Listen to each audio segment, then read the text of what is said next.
Hey guys, welcome back to the channel. So behind me I got a 2015 Toyota Corolla. This one has around 70,000 miles on it, and as you guys can see right up here, we have some brake carnage. Pads ran low, caliper got wiped out, so we're going to be doing pads and rotors on the front on this vehicle. Now before we go ahead and begin, guys, if you guys haven't subscribed to the channel, go ahead and hit the subscribe button down below because it definitely helps the channel grow. And with that said, let's go ahead and start on the repair. Alright guys, so first things first, go ahead and take your wheel off. We already have, and we got the car supported on the lift. Do whatever means you got to do to get your car in the air. Then what I do is I'll go ahead and I'll turn this all the way out. Now when you turn it all the way out so the caliper's facing you, you actually gain a little bit better access to your bolts and everything. And I'll just show you guys right now. This is what we're going to be after back here. Now it's going to be very hard for me to get in here, but we're going to be removing this caliper bracket bolt and then this one down here. Since this caliper is already bad, I'm not going to go the traditional style of unbolting the caliper from the bracket and doing all that stuff. We're just going to go ahead and take this off as a whole. It's a lot easier to do it that way because you don't got to sit there and mess around with pads or anything fancy per se. So this is all going to come off as an assembly. I've done many videos like this before, guys. I just haven't done that on this particular car. In case anyone out there does drive a 2015 or this body style Toyota Corolla, you guys will have a video on it. Now what I went ahead and I did there was I put my line lock in. What a line lock is, guys, is just a little tool like this. Collapses the hose on there and pinches it off, so that way my brake fluid doesn't run down everywhere. It's a pretty good tool to have, especially when you're doing stuff like this. Now I'm gonna go ahead and put my garbage can underneath my caliper there, just because I don't want to have anything spill over. And what we're gonna do first here is go ahead and remove the bolt that holds the line to the caliper, and be careful because we're gonna get some fluid leaking out of here. So we went ahead and we broke that loose. Now to show you guys exactly what I'm doing here, see if I can get you guys in on this angle. This is our line bolt right here. We already broke it loose. I didn't want to position the camera there because I definitely didn't want to get any oil on the camera. Sometimes these will have an effect where they will spill fluid. After I do that, guys, I'm gonna have to block the camera here for a second. I'm gonna go ahead and put the bolt back in. The reason why I like to put the bolt back in because it'll keep it from leaking out any more fluid. So now that we got that out of the way and that is all said and done, we need a 17 millimeter because we need to remove the bracket with the caliper. Now I'm gonna try to make some room here. See if I can just kind of set this off to the other side here. Let's move some things around. Now we're gonna go ahead and remove the 17 millimeter bolts. They're gonna be kind of loud, but these come off fairly simple here. See if I can get the last one here as well.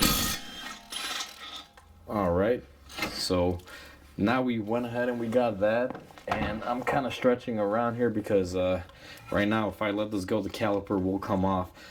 So what we're going to do is go ahead and just take our caliper off just like that, and we are going to take this over to our oil caddy and get rid of any extra oil that's left on there. Now that you have basically the caliper out of your way, guys, it's real simple. If your rotor is loose like mine is, we don't have to hit it. You just go ahead and take it off, and you pretty much got exposure to your hub.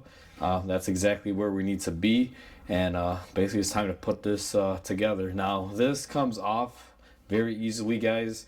When you have to do a caliper like we did and we remove it as a whole, the job just is so much easier, but your reassembly has more steps and more work to it. Alright guys, so before we go ahead and throw our rotor on here, we're gonna have to do some hub cleaning. Now the way I traditionally do this at the shop is I use my angle grinder with my I call these oatmeal cookies, but they are surface prep pads, And basically I'm just going to go in here and clean off these areas as best as I could. Now if you don't have this tool at home, or you don't have access to a air compressor, because this is an air powered tool, you can do the same thing with the drill. They do make various attachments that you can do the same thing with it, or get in here with a nice steel brush and just try to clean it off as best as you can, so that way there's nothing left on the surface that could possibly cause a vibration when you place the rotor and everything on there.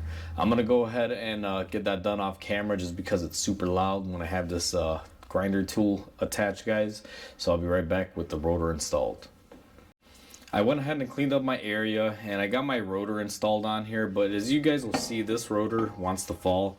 So what I like to do is I take a axle nut and take a lug nut, and I place the two together like this, guys. Now hopefully this will be the right size, which it is. Sometimes these axle nuts can be big, but this fit in there pretty good. And what I'm going to do is just have this set up that way so it holds my rotor straight, so when I'm installing my caliper, it's not going to be fighting me all over the place. That's a little mechanics trick that we use. Just any old axle socket or even new axle socket and a lug nut should do the trick, just to keep it from falling off and sitting on there sideways. With the rotor installed, guys, I'm going to take our new caliper. As you guys will see, it's pretty much bare bones. It has no brackets or anything on there.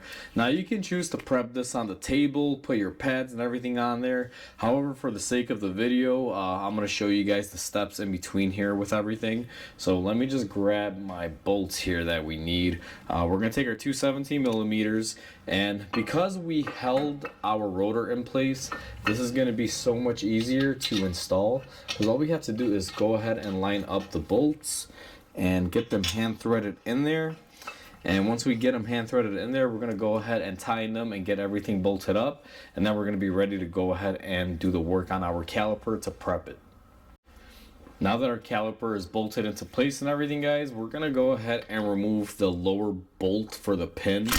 Now you can remove both bolts or one bolt, it's however you prefer, but if you remove the one, you can usually just swing them up, and then what that'll allow you to do is just go ahead and remove the boot, and you can go ahead and slide it off just like this.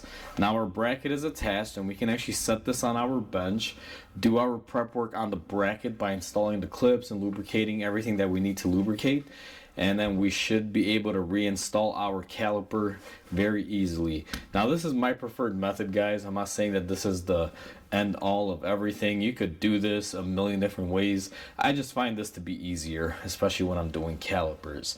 Now I'm going to get my hardware and get some lube and everything that we need, and we're going to go ahead and start assembling everything. Alright guys, so we are looking at our caliper bracket now. If you guys were using your old caliper, what you would want to do is clean up these tangs right here. You want to be able to get them nice and rust free, and get them nice and clean. Maybe use a file, a wire brush, whatever you could. Now in this scenario, it's going to be a little bit different because we have a remanufactured part here. We're going to have to replace the caliper, so everything has already been cleaned out for us. Now there's many different methods to this, guys. You can do this however you want. Some people like to grease this up, however I don't really like to do that. What I like to grease are the actual shims right here. A lot of people just assume, if you put a bunch of grease here, it's not going to rot up. Now eventually it will wash away, and it does rot up. There's a lot of different ways to do this, guys, so I'm not going to say my way is the right way or the wrong way or this or that, but this is just how I do it. Now what we're going to be doing here, and I'll show you an example on this outer one, and then we're going to have to do it on all four corners, but Toyota uses this style clip on their brakes for this vehicle. The way this works, it basically clips into, I don't know if you guys see those little feet there. It'll just clip into this. Now you got to make sure, because there could be several variations to these. You can see this one right here is where it would go, because we have our spring facing back. And there are some that look exactly the same, but if you try to put them on, you will see the spring is forward. Now this right here, just to show you guys a really good example, is not the way it should go. What you'd want to do is use the one that lines up with the spring in the back, and it should look something just like that. That's what you're aiming to do. Now I will show you guys this bottom one how to do it, just because I do believe that people get pretty confused when it comes to these. So let me try to get this set up here as best as I can. So you have your clip. The way I generally like to do it is go ahead and lay it in there and use my finger to push it down. Now it's not as easy if you have a caliper bracket that had previous rust on it. It will fight you a little bit. Sometimes it won't go on as smoothly as this. What I do in that scenario is grab a screwdriver, and once you get the 2 tabs on the bottom end, generally what you can do is just kind of go from each side and press in and make sure that this is firmly seated and everything. Because if it's not firmly seated, your brake pad is not going to want to go in, and that's just what generally happens if it's fighting you. So what you're going to want to do is go ahead and do that to every corner, which is basically each side. There should be 4 of them that go on it. Once you get all of those installed, you should be ready for the brake pads. Now I'm going to do mine off camera. They're all the same way, guys, just flip-flopped and reversed. So I'll be right back with you guys. Alright guys, so now that we have our brackets and our clips and everything installed together, you're going to have your brake pads, and I figured I'd show you this. You're going to get these little clips that you will see come in the box, and they actually belong right here on the end. Now the way I do this is that I basically locate which way the brake pads are going to be on the car. Now in this scenario, these are going to be located in there like this. And I always find where the top is, and I put them on the top tang. Now the way this is going to work is you're just going to come in here with the little curved side. You're going to want to push it up onto your brake pad just like that, and that's how that clip attaches. And you're going to want to do both in the same exact way, guys. I'll show you another snippet here. Now I apologize because it's kind of difficult to do this and hold it and try to record it, but just like that, you're going to go ahead and push it in and make sure that they are both pushed in. You should hear that audible snap. These act as a little relief spring, so that's why you need to reuse them. And if you don't put them in there, guys, what'll happen is you'll get a lot of clinking noises, and these pads may not have separation. So I believe they're dual usage. That's why Toyota uses them. But either way, they come on there, they suggest them, so you got to put them on. And if your brakes don't come with these, I would say go back to your parts store and get brake pads that come with all the hardware, because you definitely need all the hardware to be able to do this job correctly. Now that all the clips are installed on our bracket and on our pads, guys, everything here is new.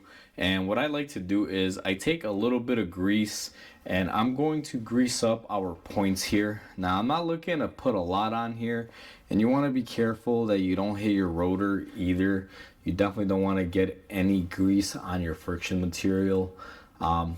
I know I make this look easy because I've been doing this for years. If you guys aren't comfortable putting the grease on it when it's installed on the rotor, what you can also do is just take your brake pad and just lightly grease up the little tangs where they slide into, which would be right there. I just do it when it's on the car, just because I feel it's a lot easier, because I have to handle the brake pads, and that stuff smears up on your hands. So it's just easier for me to do it this way.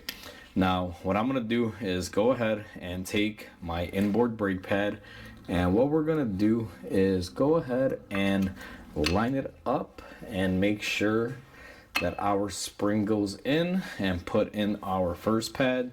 Now I'm going to zoom you guys in on this outer pad so you guys can see what I'm going to be doing here.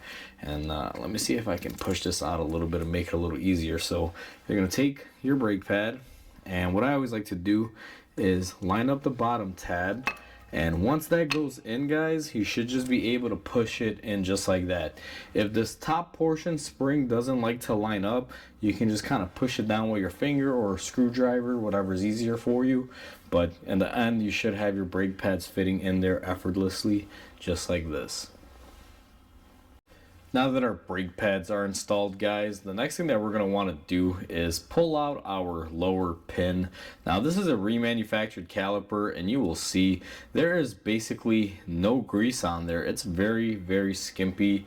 Whenever you get a remanufactured caliper, always make sure you got grease on these. I honestly just take them out. You can see they use some sort of silicone lube on there. Now we also use a silicone lube here in the shop, but I go ahead and I wipe it off.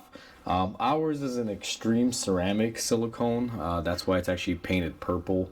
Or the color of it is purple, I should say. So what I like to do on these, and I'm not skimpy with the grease, especially on this part.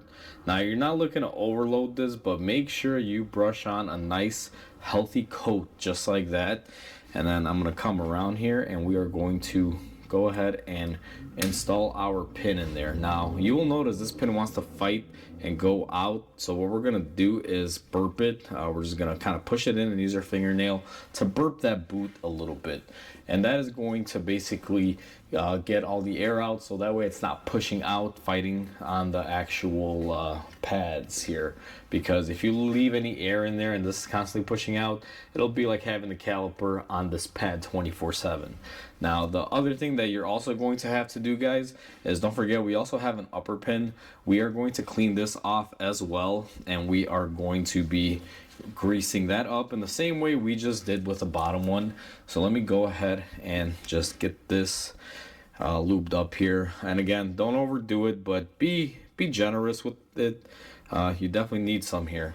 Now one thing that I like to do also, now that we got our pin greased up, guys, what we're gonna want to do is go ahead and grease up the ears where our brake pad will be touching our new caliper.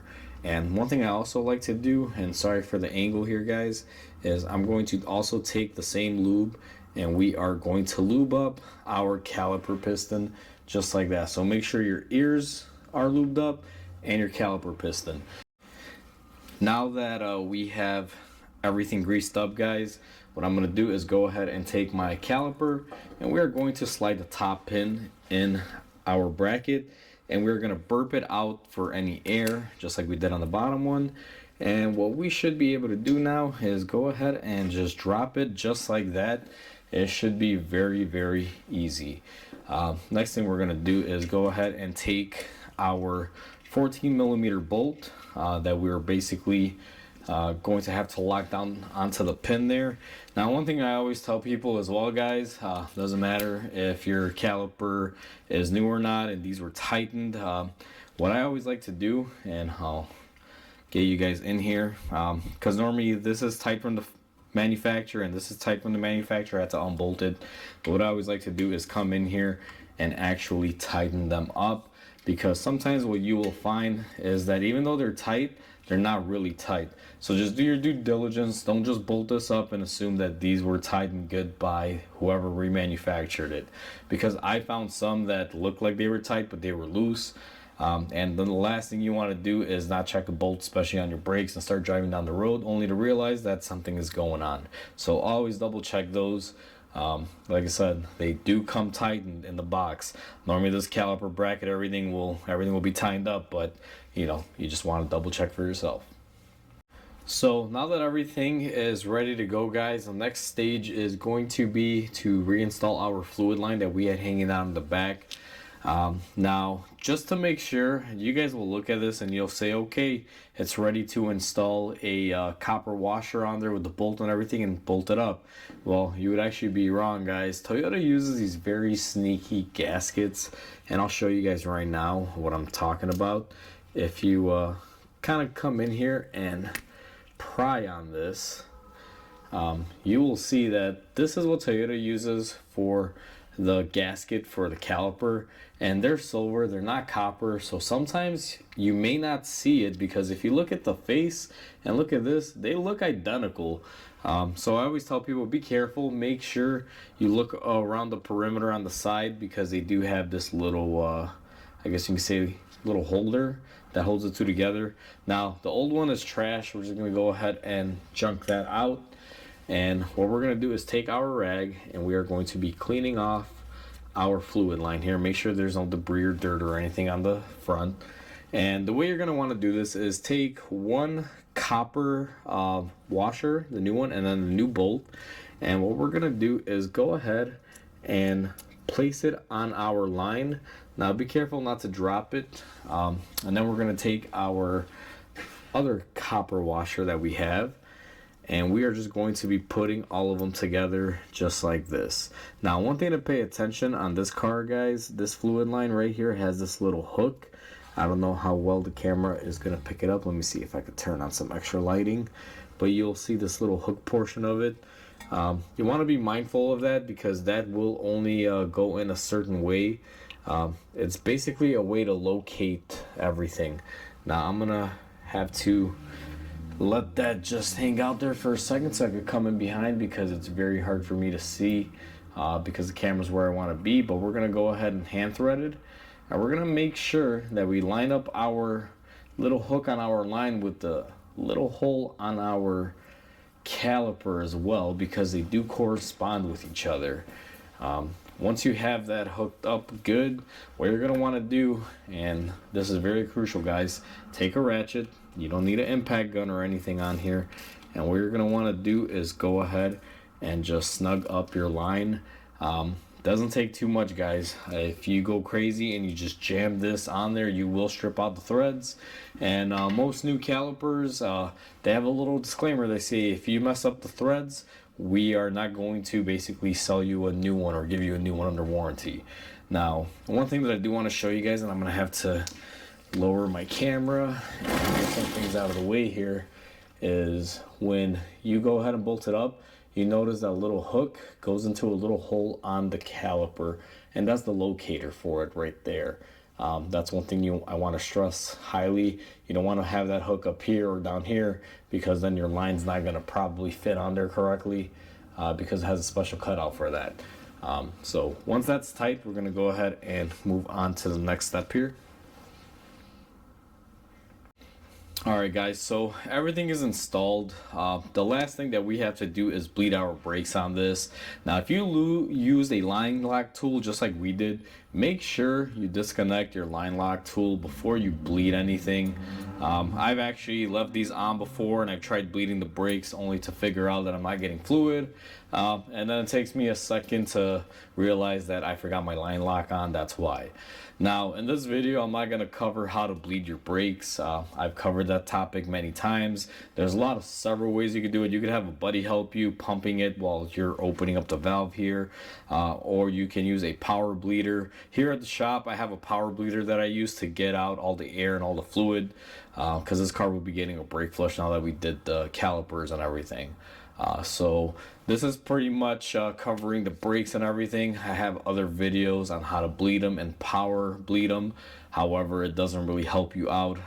I will probably go ahead and then in this video provide a link for how to manually bleed your brakes. But other than that, guys, this job is all said and done.